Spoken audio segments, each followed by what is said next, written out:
আমরা জানি সমস্ত কাজ নিয়তের উপর নির্ভরশীল, কিন্তু একজন মানুষ তার পীরের পায়ে সেজদা দিয়ে বলছে আমার মনে নিয়ত আছে আল্লাহকে সেজদা দিচ্ছি, এটা জায়েজ আছে কিনা?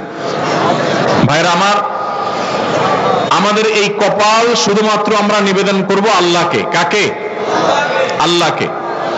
আল্লাহ ছাড়া মানুষের এই কপাল আর কারোর সামনে সেজদায় অবনত হবে।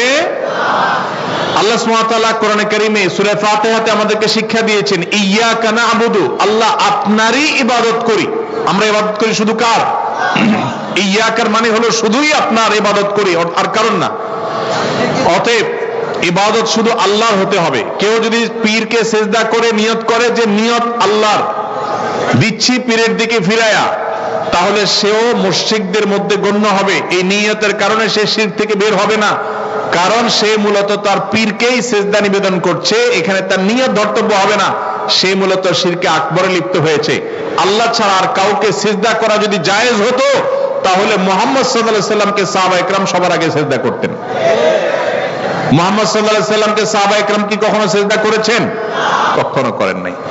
আপনি বলবেন আদম আলাইহিস সালামকে ফেরেশতারা সেজদা করেছে, যে আদম আলাইহিস সালাতু ওয়াস সালামের সময়কার যে শরিয়া ছিল, সেই শরিয়াতে শুধুমাত্র এই তাহিয়ার সেজদা এটা তার জন্য খাস ছিল, এটা একটা। পরবর্তীতে আমাদের নবী সাল্লাল্লাহু আলাইহি সাল্লামের শরিয়াতে এটা জায়েজ নাই, জায়েজ হলে মুহাম্মদ সাল্লাল্লাহু আলাইহি সাল্লামকে সাহাবারা সেজদা করতেন। আরো আদম আলাইহিস সালামের সেই সেজদা নিয়ে আরো নানাবিধ ব্যাখ্যা আছে, মুফাসসিরদের নানা বিষয় আছে, বক্তব্য আছে।